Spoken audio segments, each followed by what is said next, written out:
Não há vazio. Somos vermelhos e vivemos na infindável cacofonia. Líquidos, cheios e vazantes. Não há espaço imaginário. O ócio é inerente à criatividade. O fazer é o mais íntimo impulso humano. Não há repouso moral. Somos movimento cardíaco palpitando a artéria. Um ciclo instável, multifásico. Não há firmeza íntegra. O corpo é cheio de fendas para ver o escuro.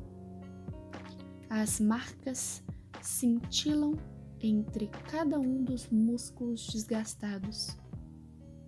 Não há nada para além da pupila.